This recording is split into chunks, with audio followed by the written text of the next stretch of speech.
Olá, eu sou o Luffy Steffen. E eu sou o Nilson Xavier. E nós estamos aqui hoje para falar sobre Lídia Bronde. E a gente vai falar da seguinte maneira, como o Luffy é um grande fã da Lídia Bronde, ele sabe tudo sobre Lídia Bronde, e eu sei apenas o básico, então eu vou aos poucos falando o que eu sei sobre Lídia, e Luffy então vai enriquecendo e trazendo mais e mais informações sobre a carreira dessa grande estrela. Mas não é? Você sabe bastante sobre ela. As pessoas até já me conhecem como fã da Lídia, eu já fiz alguns vídeos sobre a Lídia no passado, mas já estão obsoletos, o que vale agora é isso aqui. Porque as coisas vão mudando, né?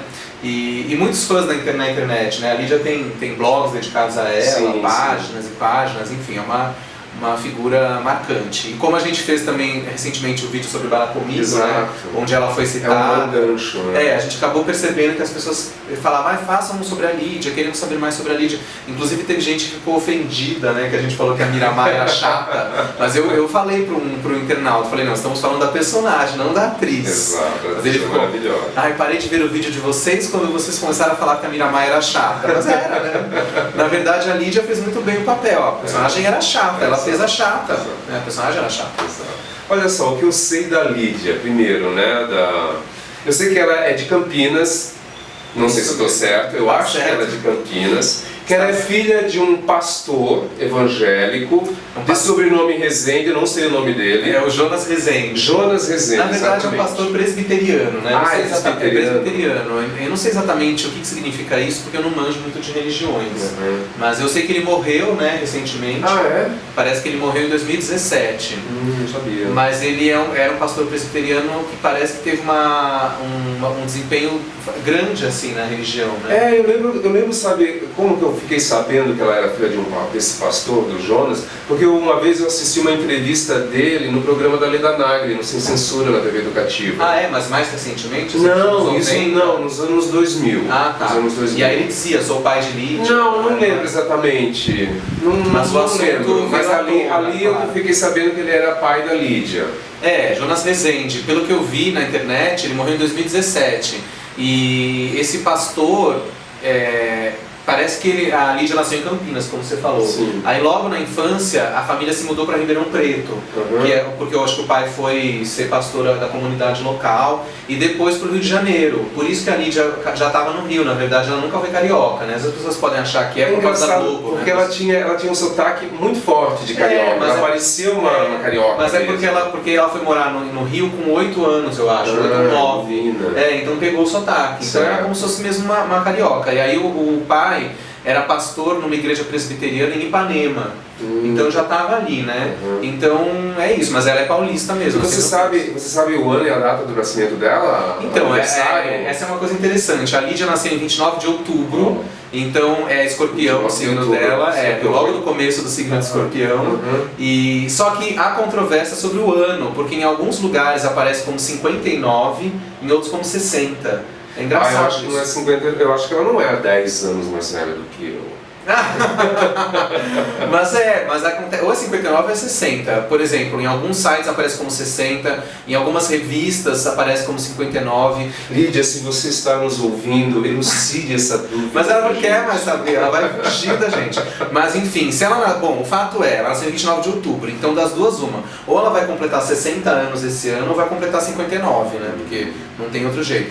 E isso é um fato. E aí é isso, a família dela, eu sei que esse pai, o Jonas Rezende, e a mãe, que é Lília Bronde, é o que diz na internet. Lília Bronde, é o que está escrito na internet. Mas é Bronde com I mesmo, ou a gente ficou conhecendo, ou com E? Com I? Com I, é com I mesmo, Lídia Bronde. Apesar que na abertura da novela o grito tá Bronde. Aparece Bronde. Mas isso é comum, né? Eles separam a grafia dos atores. Então, assim, eu não sei que fim levou essa mãe, eu sei que o pai morreu agora, em 2017, e parece que eram vários filhos, né? Vários filhos? A Lídia acho que é a mais velha, eu não sei bem ao certo. E um irmão dela era ator, né? Foi ator nos anos 80, que até comentei com você outro dia, né? Que é o tal do Nehemias Demucha, né? Que tem um nome bíblico também, né? É mesmo? Esse ator apareceu em alguns episódios da Armação Limitada, nos anos 80, em participações especiais. E é um garoto com cabelo loiro encaracolado. Mais novo que a Lídia, mais novo. E num dos filmes da Lídia, que a gente vai falar daqui a pouco, que é o Rádio Pirata, ele atua também, ele é contracenando com a irmã. Agora também não sei que fim levou esse ator, não sei onde foi parar esse ator, mas continuando. Então, Continuando, o primeiro trabalho da Lídia em televisão que eu sei é uma série da TV Educativa, ou acho que é da TV Educativa do Rio de Janeiro, chamada Márcia e Seus Problemas. É isso mesmo. Era o primeiro trabalho da Lídia na televisão e também o primeiro trabalho da Natália do Vale, eu não sabia que a Natália estava lá. contracenou com ela como irmã mais velha da Márcia. Eu não sabia. Como não, menino? Pois essa cena da Natália com a Lídia conversando em Márcia e Seus Problemas passou uma vez no video show, você não conhecia? Gente, mas onde está essa cena? Pelo amor de Deus, alguém tem essa cena? No YouTube. Não sabia. Inclusive eu jogava perdida essa série, porque assim, a TV Educativa, né, do Rio de Janeiro, era a TVE do Rio mesmo, que fez essa TVE do Rio. A TVE só tinha no Rio, né, na verdade, São Paulo. Sim, TV de São Paulo era cultura no Rio de Janeiro. Isso, exatamente. Então, TV Educativa do Rio de Janeiro, eu não sabia que a Natália do Vale tinha trabalhado nessa série também. Quer dizer, então elas contracenaram juntas muito antes de fazer Bailar Comigo. Tá vendo? Você falou que eu sabia tudo sobre a Lídia, eu não sabia isso. Olha! Ou então eu não sabia tudo sobre a Natália, cara. Talvez seja isso. Seja isso. Mas o fato é que essa série, Márcia e Seus Problemas, foi ao ar em 74, 75 na TV Educativa. Em preto e branco ainda. Ah, era preto e branco? Também não sabia. Bem, pelo menos a cena que eu vi no video show era preto e branco. Mas você tem razão, porque segundo consta também na internet, a Lídia foi parar nesse programa por causa do pai, porque ele estava trabalhando na TV Educativa. Provavelmente ele tinha algum programa religioso, ou sei lá, algum de cunho filosófico, sei lá eu, ele trabalhava nessa emissora, vinha fazendo alguma coisa. E aí ele levou a filha para fazer os testes para essa série, e então ela foi escolhida para ser a protagonista, ela tinha 14, 15 anos. Bem novinha. Mas você viu as cenas? Não, eu só vi era uma cena da Natália do Vale contracenando com a Lídia Bronde. Primeiro que eu não lembro, porque isso foi nos anos 90, não lembro mais. Entendi. Bom, o fato é que também, segundo a lenda, o tal do Borjalo, sabe? Que era o Mauro Borja Lopes. Vulgo Borjalo, foi ele que viu a Lídia nesse programa e chamou a atenção, acho que do Boni ou do Walter Avancini, para essa menina, falou, temos que chamar essa menina. E foi assim que o Avancini escalou a Lídia para fazer O Grito. O Grito foi a primeira novela dela, né? No horário das 10, uma novela que foi ao ar entre outubro, acho que de 75, até começo de 76. Junho, é uma novela das 10, né? As famosas novelas das 10, que eram novelas densas, né? Sérias. Inclusive a gente aqui gravando em São Paulo tem tudo a ver com O Grito, que era uma novela que se passava no Minhocão. Exato, uma novela do Jorge Andrade, que tinha São Paulo como cenário principal, mais especificamente um edifício no Minhocão, né? Então essa novela seria muito atual, seria interessante ouvir a revisão. Mas eu acho que existe, ou pelo menos uma intenção de se fazer um remake de O Grito, no formato de mini novela, super série que seja. Mas eu acho que existe e seria bastante interessante. Mas eu acho que é uma trama muito interessante. Muito interessante, mas eu queria mesmo ver o original, né? Porque claro, a gente gostaria de ver o original, mas aí é um sonho distante, né? Um sonho distante. Mas enfim, Lídia Bronde estrelou essa novela fazendo o papel da filha da Maria Fernanda com o Leonardo Vilar. A personagem se chamava Estela, era uma colegial. Isso. E ela era namoradinha do Guto Franco. Filho do Moacir Franco. Filho do Moacir Franco, porque o Moacir Franco, na época, tinha um programa na Globo. Ele era contratado na Globo. É verdade. E tinha um programa domingo à tarde na Globo, Moacir Franco Show, alguma coisa assim. Sim.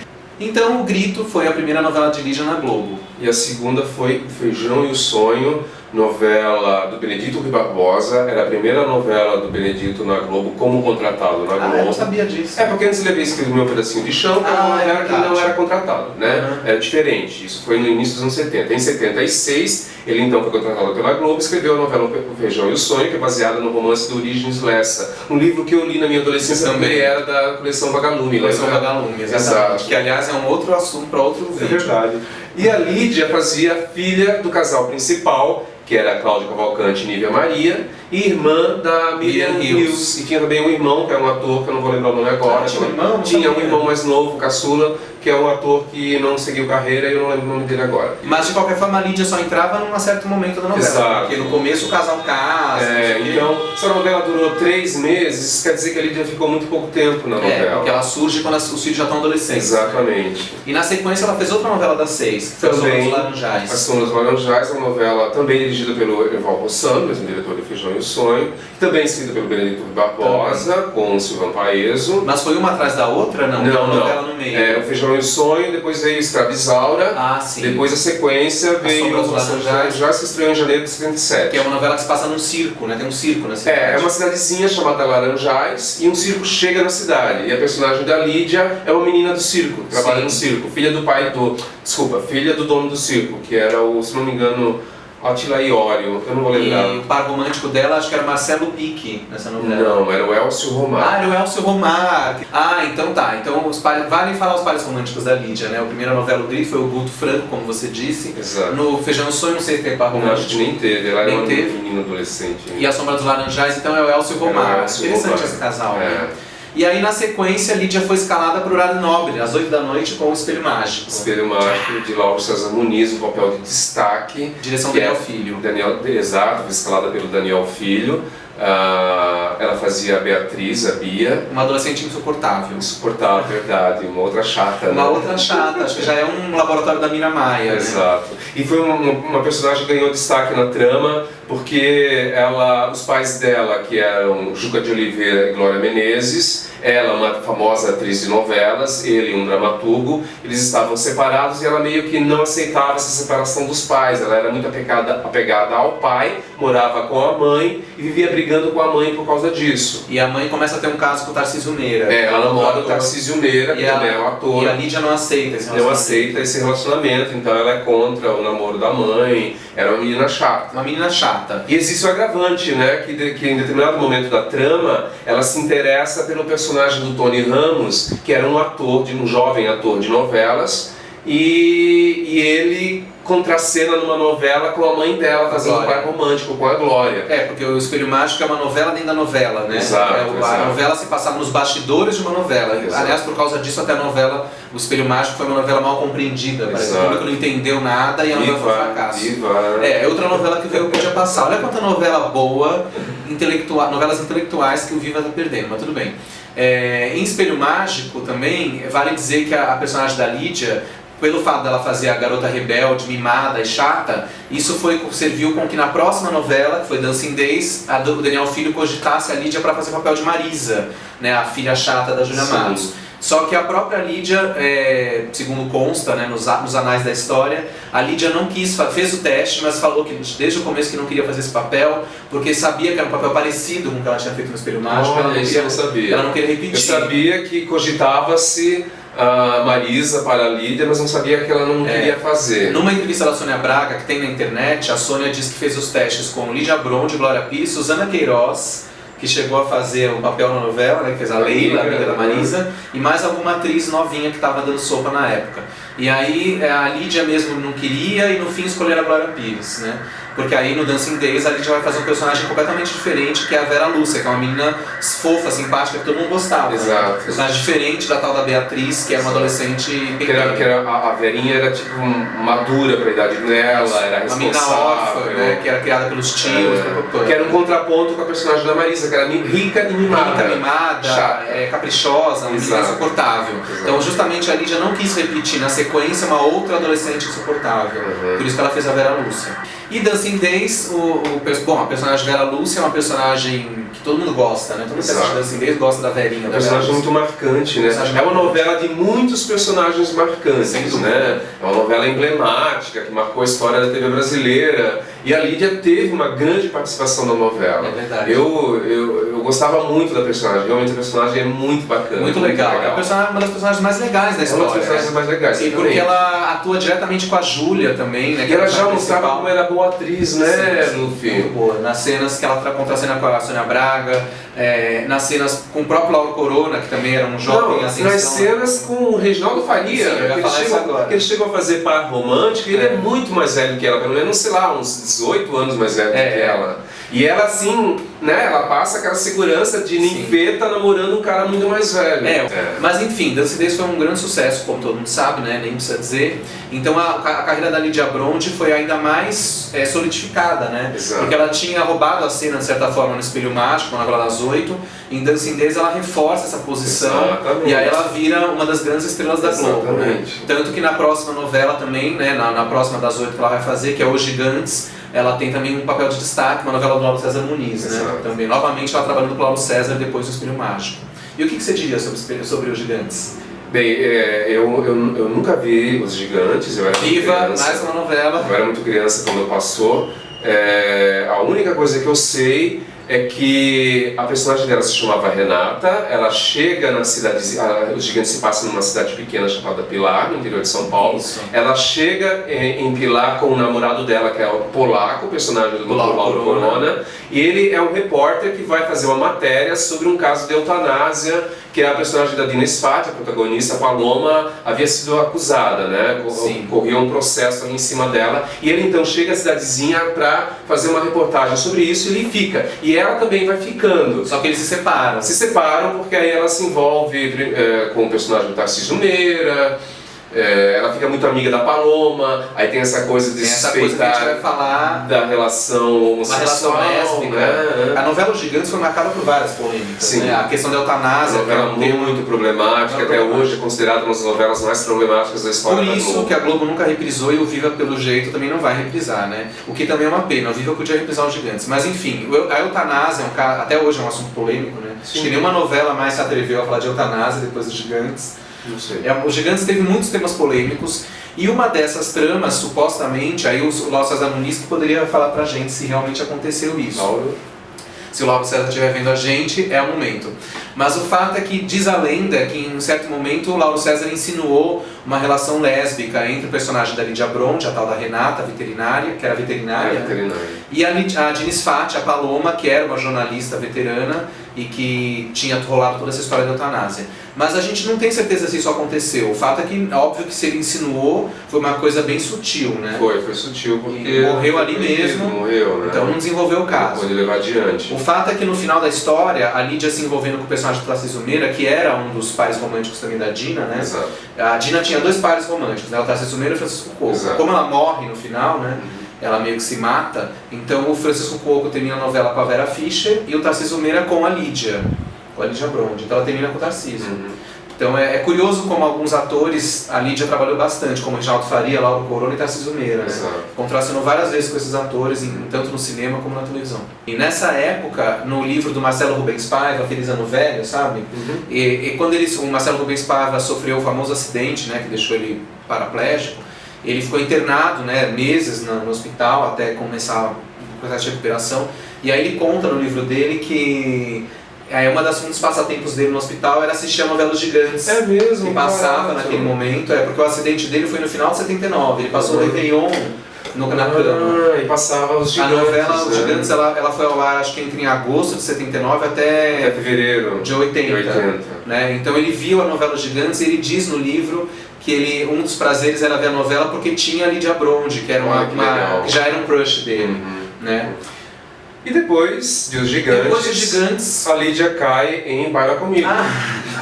Que a gente já falou muito no outro vídeo. Já sabemos, a Lídia fez a Miramar, que é uma personagem chatinha, e talvez por causa disso, na sequência, ela fez outra personagem chatinha, que é a Joyce de Mas a Joyce é uma chatinha diferente. Sim. A Joyce, na realidade, era a grande vilã da novela. Era uma chata vilã. É uma abordagem diferente, né? Que a Miramar não era vilã, era chata. Era só chata. A diferença é que a Joyce era a vilã da novela. Então, a Lydia Bronte terminou de gravar Baila Comigo em setembro. Em fevereiro de 82 estreou O Homem Proibido. Então, provavelmente eles começaram a gravar já... depois. Ela foi escalada para fazer a próxima novela das 6 ainda no ano de 81, talvez em janeiro começaram a gravar O Homem Proibido para que a novela estreasse em fevereiro. Engatou uma novela na outra. Ela terminou, saiu de uma novela e foi para outra. O Homem Proibido é uma novela baseada no folhetim do Nelson Rodrigues, homônimo. E Nelson Rodrigues, todo mundo sabe, é conhecido como anjo pornográfico, né? Então a Globo ousava adaptar Nelson Rodrigues para o visado horário das 6, né? Então a censura do governo federal caiu em cima, abriu o olho. Como assim vocês vão adaptar Nelson Rodrigues para as 6 horas? Tanto que a novela estreou um dia de atraso, né? Estreou um dia de atraso por causa dos inúmeros cortes que a censura federal pediu que a Globo fizesse no primeiro capítulo da novela. Só depois desses cortes é que a novela estreou. E sabe o que os censores justificavam? Eles diziam que eles sentiam um clima de romance entre as duas primas, né? Porque na novela de novo a Joyce, exatamente, porque a Joyce era prima e protegida da Sônia, a protagonista da novela, que era mais velha que ela, Elizabeth Savala. Mas elas tinham o mesmo caso? Então, aí que tá. Porque você sabe que Nelson Rodrigues, isso rola solto. Sempre rola. No romance O Homem Proibido, dá a entender, eu nunca li, não sei dizer isso com todas as letras, mas dá a entender que existe sim uma relação lésbica entre as duas primas, entre Joyce e Sônia, como em Engraçadinha, por exemplo. Sim. Que a Engraçadinha com a prima Letícia. Mas vem cá, elas não eram irmãs no fim das contas, a Joyce e a Sônia? Eu não sei dizer se elas eram meio irmãs, porque né? a trama do Homem Proibido, na verdade, seria a seguinte: a Joyce, que é a Lídia Brond, é uma garota órfã, porque a mãe dela se matou. Exato. E ela foi criada por um casal de tios, que é o Leonardo Vilar e a Lilian Lemmer.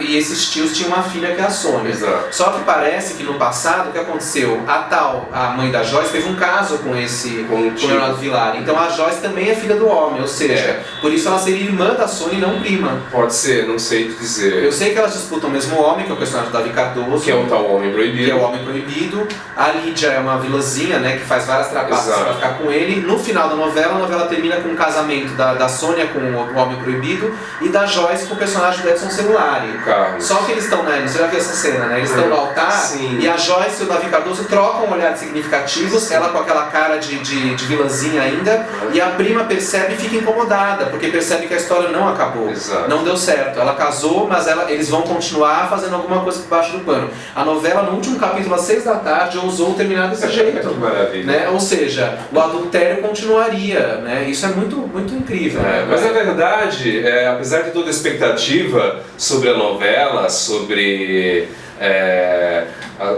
o suposto clima pornográfico, exato, que Nelson Rodrigues impingia em suas obras, sobre a participação de Davi Cardoso e Alba Valéria, que eram famosos na época pelo circuito da pornochanchada do cinema brasileiro. Apesar disso tudo, a novela nada mais foi do que um folhetim rasgado. Ou seja, o adaptador, nada demais. Nada demais, apresentou nada demais, nada mais do que o permitido para o horário das 6. É verdade. Mas o fato é que você falou que a Lídia engatou bala comigo com o Homem Proibido, mas pior ainda foi depois, quando acabou o Homem Proibido. A novela acabou em agosto. O Homem Proibido acabou em agosto. Em dezembro, e em dezembro estreou Final Feliz. Final Feliz, uma novela da Sete, que foi a primeira novela da Ivani Ribeiro na Globo. Né? Exato, Final Feliz. E aí sim era um personagem completamente diferente das que a Lídia Brond já havia feito, né? Era uma personagem romântica, romântica, né? meiga, doce, querida. Talvez era mais parecida com a Vera Lúcia de Dancing Days, se for pra comparar. Talvez, mas assim, a Vera Lúcia, ela era menina madura, né? A Suzy não era tão madura. Você acha que a Suzy ela era uma princesinha? Era uma princesinha, era uma bonequinha, uma bonequinha que se chamava Suzy. É mesmo?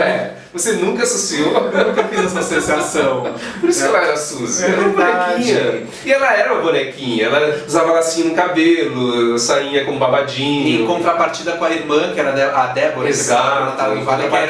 Que era uma furacão, que era caprichosa, mimada. Era realmente o contraponto com a irmã dela. As duas irmãs, né? E Final Feliz é a história dessas duas irmãs, Suzy e Débora, e seus contratempos afetivos e românticos. No caso da Lídia Brond, o par romântico dela era o já falecido Busa Ferraz.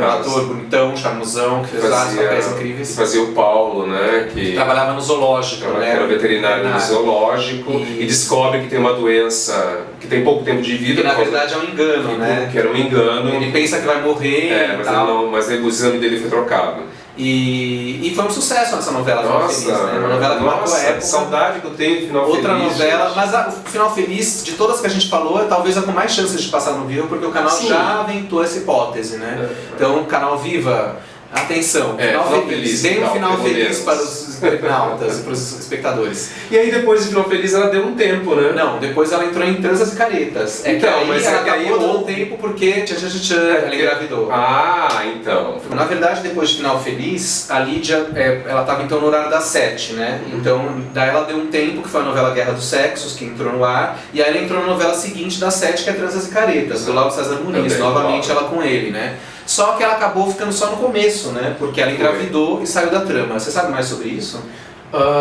Bem, o que eu sei é que era filha dela, que depois nasceu a filha dela, Isadora, com o Ricardo Waddington, como diretor da Globo. Diretor da Globo.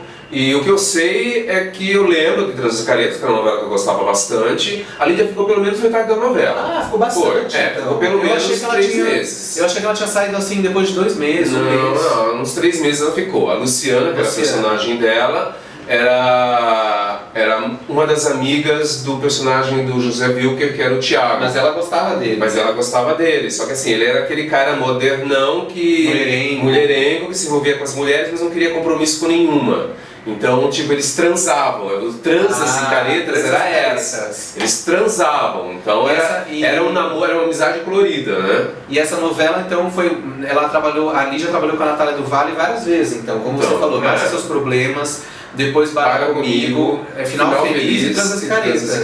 Porque a Natália é o personagem que vai se envolver com o José Wilker pra valer na novela. Por quem ele se apaixona de verdade. Mas eu sei que ela saiu da novela porque ela ficou grávida da filha dela, a única filha dela, Isadora Waddington, que é filha do Ricardo Waddington, diretor da Globo. E ela então saiu para ter a filha. E aí teve a filha e acho que logo depois já entrou numa outra novela que foi Rock Santeiro. Quer dizer, provavelmente quando ela começou a gravar Rock Santeiro, ela estava dando de mamar para a filha. Eu acho que sim. Porque a filha eu acho que nasceu no começo de 85.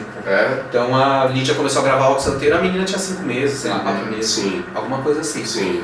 E aí então vamos falar de Rock Santeiro já. Rock Santeiro ela fazia a Tânia, que era a filha do Senhorzinho Malta, um personagem de grande destaque na trama. A princesinha do filé mignon, né? Que era o cunha dela, porque ele era o rei da carne verde, né?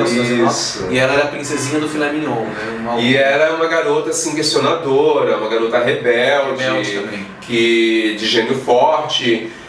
Porque havia um mistério com relação à morte da mãe dela, né? Que era a Lili Lemers, novamente. E a Lili Lemers aparecia apenas, eu pelo menos, flashback. Eu lembro da Lili Lemers apenas no quadro, na casa. Mas ela aparecia em flashback. Ela aparecia em flashback?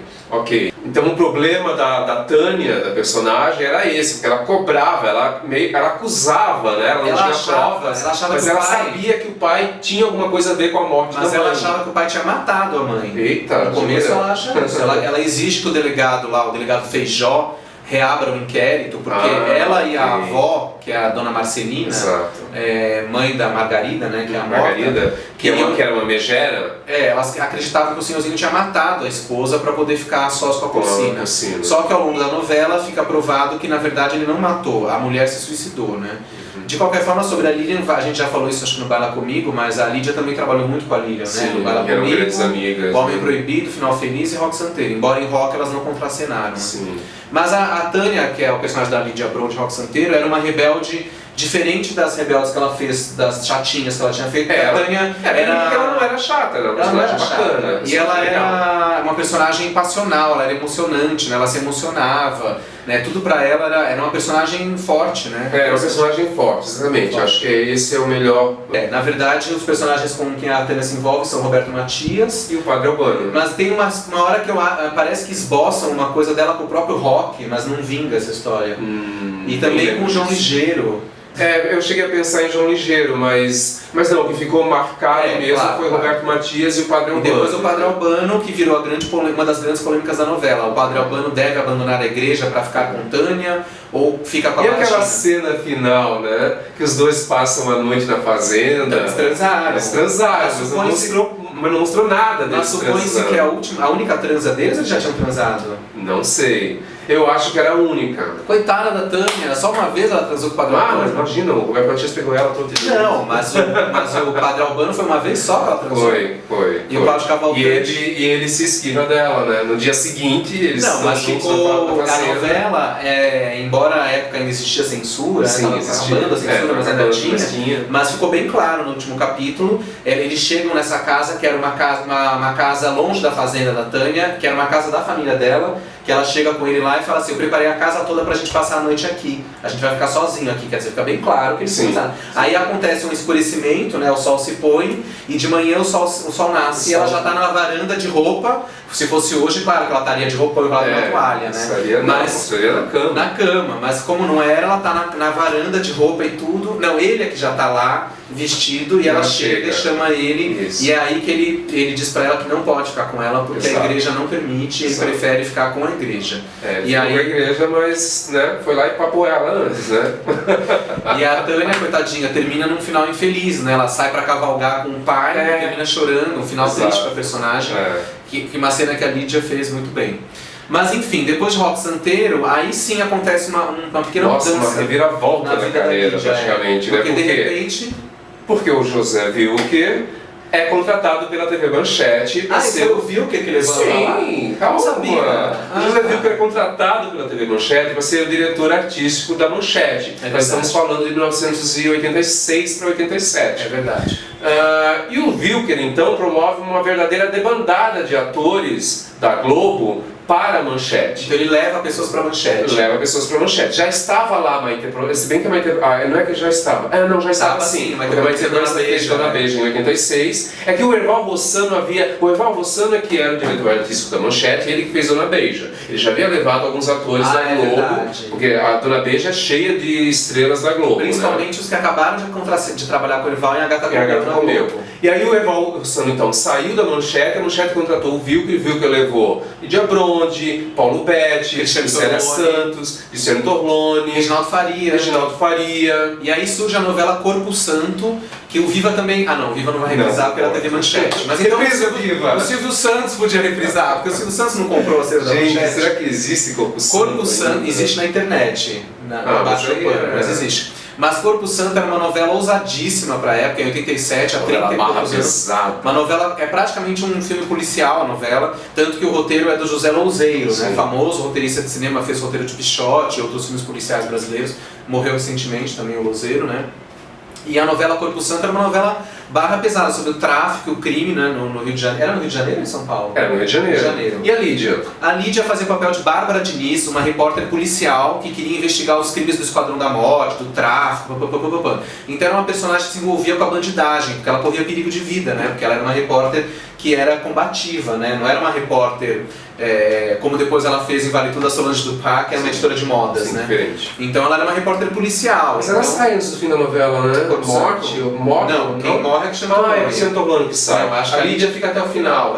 Ela é uma personagem que quer investigar os crimes e é frequentemente ameaçada de morte. Num certo momento ela se envolve com o Reginaldo Faria, então sim, mais uma vez ela fez um par romântico com ele. Você viu o Corpo Santo lá? Na época eu vi uns flashes, porque eu lembro que na minha casa a gente não via TV Manchete, mas na casa da minha avó via todas as novelas da Manchete, então às vezes eu tava lá, ela tava vendo o Corpo Santo. Eu lembro que era uma novela violenta, né? Uma novela agressiva, com tiros, era uma novela marcada pela violência. Passava mais tarde também, mas né? Uma novela policial mesmo, uma novela policial. O foco era a trama policial, não era o romance, né, dos personagens. Bom, e depois de Corpo Santo, a Lídia volta pra Globo com talvez o maior sucesso dela. Eu acho que sim, acho que foi o maior sucesso. Vale Tudo. Que as pessoas conhecem, mesmo porque a novela, né, repisou recentemente, a nova geração conhece também. Solange Duprat é uma personagem muito marcante, muito emblemática na carreira dela. Porque ela era a grande mocinha jovem da novela, né? Porque no núcleo jovem, vamos chamar de Vale Tudo, se é que se pode dizer, era a Fátima, que era a vilã, e a Solange, que era a heroína. Ela não era exatamente... Ela era mais heroína do que mocinha. Ela era heroína, heroína, porque ela era combativa. Uma personagem moderna que resolve fazer uma produção independente, né? Uma coisa que ninguém estava começando. Ela era uma moça independente. Uma jornalista, editora de modas, que morava com a amiga dela. Bem-sucedida. Tinha uma vida, uma carreira, diferentemente da Fátima, que era uma alpinista social, que era fútil. Então a Lídia fez um grande sucesso com essa novela. O cabelo dela, todo mundo sabe, foi copiadíssimo, aquele corte de cabelo, que era um corte estilo Cleópatra, né, com aquela franja e ainda pintado de uma cor meio vinho tinto, né, que depois muda um pouco, não é? O cabelo dela é meio assim. Vamos falar dos cabelos, legal. Mas a Lydia Bronte, em Solange Duprat, realmente foi um grande personagem. O tema musical dela marcou muito, né, que faz parte do meu show, com Cazuza. E o par romântico dela na novela foi o Cássio Gabus Mendes, o Afonso Reutemann, com quem ela fica no final. É engraçado falar isso, né? O par romântico dela foi Afonso Reutemann, porque se você for analisar, na realidade, ela ficou com o Afonso Reutemann muito pouco tempo. Foi o começo e o final da novela. Começo e bem no final, porque no miolo ela ficou ou sozinha, procurando um pai para produção independente dela, ou com aquele chato do Mário Sérgio, que é o papel do Max Palmeira. Que era chatíssimo. Que é engraçado esse casal, Lydia Bronte e Max Palmeira. Não tinham química nenhuma. Não tinham química nenhuma. O Max Palmeira era um garoto, recém-saído dos coeiros. Mas eu acho que funcionou até nesse par. Funcionou porque realmente não era pra ter química. Porque não era pra ter. Na verdade, ela nunca foi apaixonada por você. Ele é que era apaixonado por ela. Ele que era. Mas o fato é que a Lídia fez um grande sucesso nessa novela, uma novela, como você falou, como 10 anos depois de Dancing Days, uma novela de Gilberto Braga parecida até, né? Vale Tudo se parece um pouco com Dancing Days, tem muitos atores iguais. Sim. E muitos personagens marcantes. Mesmo assim, nessa galeria de tipos de Vale Tudo, a Lídia Bronte conseguiu ter o destaque dela, né? Total. Ela não passou batida. A personagem era muito boa, a personagem maravilhosa. E a gente pôde comprovar isso nas recentes reprises do Viva. Exato. A novela foi lançada em DVD também. Aliás, ela nunca esteve tão linda, né? Eu acho a Solange Duprat o momento que ela está mais bonita na televisão. Eu gosto também de Roque Santeiro, eu acho a Tânia muito linda. Não, acho que Roque Santeiro, mas depois a gente fala disso, porque a gente vai falar dos cabelos. Tá bom. Então vamos voltar. Mas o fato é que Vale Tudo foi um grande sucesso, e aí na sequência ela tinha voltado pra Globo da Manchete, ela entrou de novo pro hall das novelas das 9, das 8 na época, né? Sim. Então depois de Vale Tudo ela descansou durante Salvador da Pátria, né? E aí entrou na novela seguinte, que foi Tieta. Uma adaptação do livro do Jorge Amado, e onde a Lídia fazia Leonora, que era um personagem completamente diferente do que ela havia feito. É verdade. E um personagem que, apesar de ter tido um grande destaque na novela, a Leonora teve, no caso o romance dela com o Ascânio, aquela coisa toda, é um personagem que eu não gosto.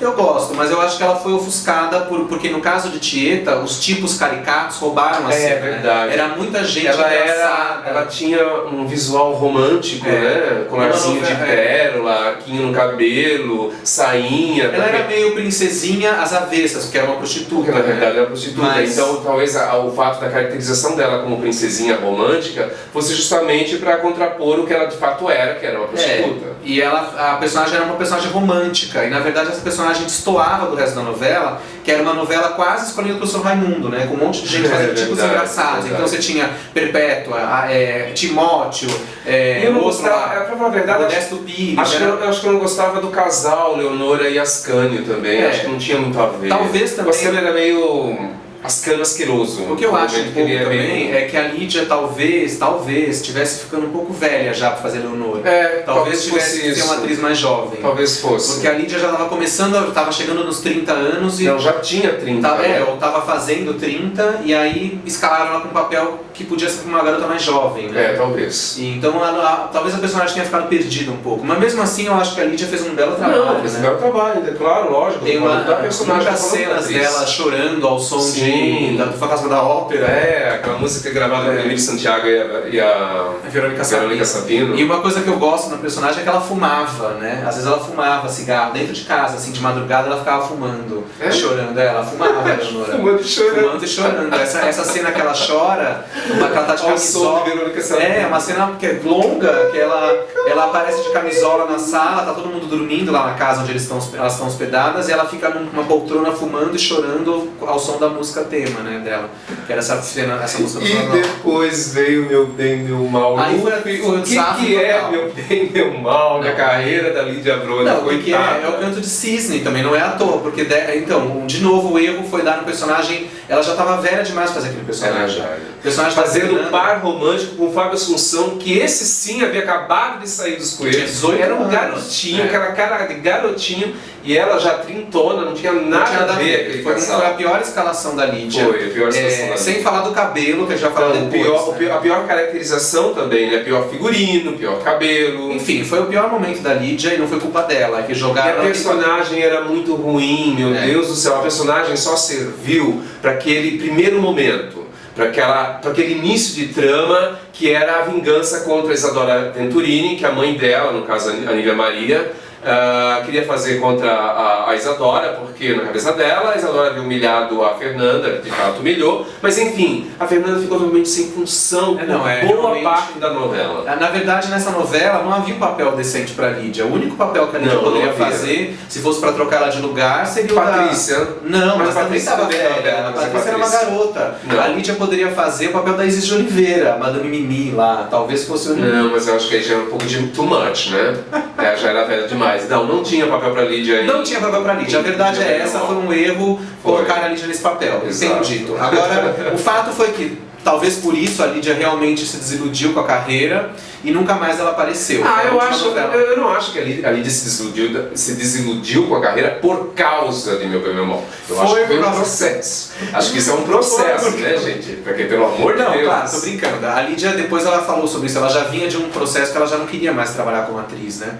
E o Meu Bem, Meu Mal acabou sendo a última novela dela, mas deixou uma herança que foi o fato dela contracenar novamente com o Cássio Gabus Mendes. Com o Cássio, com quem ela acabou se casando. E ela acabou se casando com ele. Ao contrário do que muita gente pensa, ela não casou com o Cássio em Vale Tudo. Ela casou com ele em Meu Bem, Meu Mal, né? Mas será que ela não se apaixonou por ele? Eles não ficaram apaixonados quando eles fizeram Não, isso aí só eles podem dizer, né? Então venham Cássio e Lídia, vocês estão nos ouvindo. Porque eu acho que não. Segundo consta, eles se envolveram mesmo em Meu Bem, Meu Mal. E aí estão juntos até hoje, lá se vão quase 30 anos.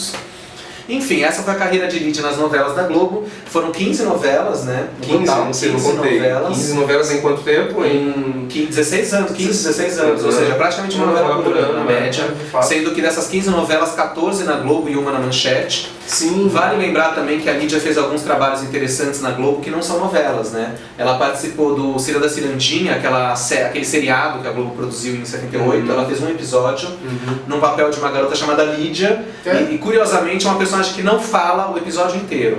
Ela fez minisséries? Não, ela não fez minisséries. Ela fez Cira da Cirandinha, um episódio. Ela fez um caso especial em 78 chamado Jardim Selvagem, dirigido pelo Paulo José. Ela fez sabe aquela série Aplauso? Sim. Que também eram casos especiais. Ela fez o Ilha das Cabras. E ela foi capa de disco de novela. Tem aqui as duas capas de O Homem Proibido, novela de 1982. Numa época em que não era comum os atores ilustrarem capas de novelas, nós temos aqui o trio romântico da novela, né? Lídia Bronde, Elizabeth Savala e Davi Cardoso. E a mais famosa de todas, lógico, uma das capas mais lindas de novela, que é Vale Tudo com Cássio. Inclusive o verso, olha que linda essa foto, né? É muito bonita essa capa. Mas enfim, e que mais que eu estava falando que ela fez casos especiais? Ela fez. Agora, minisséries ela não fez. Depois que ela abandonou a carreira, em 93, surgiu a notícia que ela ia fazer a minissérie Contos de Verão. Que ela ia fazer de novo. Ainda bem que não fez, ela né? ia fazer. A minissérie, né? Não, mas eu gostaria de ter visto ela ali. O fato é que ela ia fazer o papel da Vera Zimmermann. Ou seja, novamente ela seria par romântico do Reginaldo Faria, mas não foi porque ela não fez a minissérie, porque ela já tinha saído da mídia. E os filmes? O que ela fez no cinema? Eu lembro de Lídia. Teve aquele filme que a gente comentou no vídeo do Balé Comigo, que ela fez um filme com o Beijo no Asfalto. Beijo no Asfalto. Foi o primeiro filme da Lídia. Na verdade, foi o primeiro? Foi. A Lídia começou a ser sondada pelo cinema quando ela estava fazendo Dancing Days, que ela foi sondada para fazer o papel da Cláudia Alessim Rodrigues, sabe aquela menina que foi assassinada, irmã da atriz Márcia Rodrigues. Ela ia fazer o Caso Cláudia, né, que é um filme de 79, só que ela recusou o papel, segundo a mídia da época, né, porque ela não queria fazer coisas violentas. E quem fez Cláudia? Kátia D'Angelo. Ok. E Lídia não fez esse filme. Lídia acabou estreando no cinema em 80, no filme Beijo no Asfalto, do Bruno Barreto, diretor de cinema, que na época era namorada dela. É mesmo? Ela teve um namoro com o Bruno Barreto durante o filme. Ela era namorada dele. E Bruno Barreto, né, famoso cineasta da família Barreto, e o Beijo no Asfalto adaptado do Nelson Rodrigues. Sim. Ou seja, a Lídia teve muito envolvimento com essa coisa do Nelson. Além do Homem Proibido, que a gente já falou, ela fez 2 filmes baseados no Nelson, que é o Beijo no Asfalto, e o segundo filme dela também, que é o Perdoa-me por Me Traíres, em 82. Ela fez Perdoa-me por Me Traíres. Onde ela faz a personagem Glorinha, que é uma adolescente também. É com a Vera Fischer? Ela é a filha da Vera Fischer. E o Léo Maia. Só que ela não contracena com eles porque eles morreram já, né? Eles aparecem em flashback. Okay. A personagem Glorinha, tanto no texto do Nelson como no filme, claro, ela é uma órfã, criada pelo tio, que é o Rubens Correia, no filme é o Rubens Correia, né? E porque os pais se mataram, né? Que é o Léo Maia e a Vera Fischer. Então a Lídia fez esses 2 filmes baseados em Nelson logo no começo da carreira dela no cinema. Em 87, quando ela estava na TV Manchete fazendo Corpo Santo, ela fez o 3º filme dela e último, né? Que é o Rádio Pirata. Ela deu uma entrevista na época, na revista Manchete, onde ela dizia que estava adorando esse filme, que era um filme moderno, meio videoclipesco, que era distante dos filmes com muito karma teatral do Nelson Rodrigues. Ela usou essa palavra, que ela tinha feito. Então o Rádio Pirata é uma proposta jovem, direção do Lael Rodrigues, que é um cineasta que fez uma trilogia jovem maravilhosa, né? Ele fez Bete Balanço, Rock Estrela e Rádio Pirata. Maravilhosa essa trilogia. Cada filme é estrelado por uma atriz que era famosa nas novelas. Na primeira, a Débora Bloch, na segunda, a Malu Mader e o terceiro, Lídia Bronte. E os 3 no cinema, né? Maravilhosos, então são os 3 filmes da Lídia nos cinemas. Foi tudo que ela fez. E teatro? O que ela fez? Teatro ela fez bastante coisa, né? Mas assim, meio pingado, né? Não forte dela sempre foi a televisão, né? Mas a peça dela que revelou a Lídia no teatro foi Calúnia, em 81. Que é uma peça da Lillian Hellman, sabe? A famosa dramaturga americana, que também é uma questão lésbica. Olha quanta coisa lésbica a gente falou hoje aqui. Que foi adaptada para a TV brasileira também. Teve nos anos 60, na TV Tupi. Jorge Agomia de Vida Alves. Isso mesmo, exato, fazendo as professoras. Exato. Em 81, esse texto foi adaptado para o Brasil, fizeram a peça, de direção da Bibi Ferreira. E eu não sei quem fazia as professoras, mas a Lídia fazia a menina delatora, que eu acho que devem ter aumentado a idade da personagem para uma adolescente, né, provavelmente. O fato é que a Lídia ganhou o prêmio, o troféu Mambembe de atriz revelação naquele momento, né? Legal. O que mais? Ela fez outras peças. Ela fez O Colecionador, que também tem um filme, né? Famosa. Ela fez com o Everton de Castro essa peça, ele era o psicopata, né, que sequestra ela. E fez também Drácula, que também é baseado em filme. Ela fazia a Mina? Ela fazia a personagem que o Drácula... a Mina ou Lucy, né? Às vezes tem esses... tem isso. Eu acho que era o Raul Cortez que fazia o Drácula. Não, era o Ari Fontoura que fazia o vampiro. Olha. E a Lídia Bronte fazia a mocinha da história, Mina, Lucy, sei lá. E por fim ela fez Descalços no Parque, acho que com Thales Panchacon, que também é adaptado de um filme, né? Que é um filme com a Jane Fonda e o Robert Redford. E a última peça da Lídia foi Parsifal, em 92, dirigida por Jorge Tacla, onde ela contracenava com o Cássio Gabus Mendes, com o já marido dela naquele momento. Foi a última peça da Lídia. Aliás, acho que foi a última aparição da Lídia numa obra artística. Foi depois do Meu Meu Mal, né? Então essa foi a carreira da Lídia no teatro. Ok. Vamos falar dos cortes de cabelo. Vamos falar dos cortes de cabelo de Lídia. Eu diria que isso começou com Baila Comigo, né? Porque Começou antes com os cortes de cabelo eram normais. Mas em Baila Comigo ela meio que radicalizou com aquele cabelo frisado, pudo, né?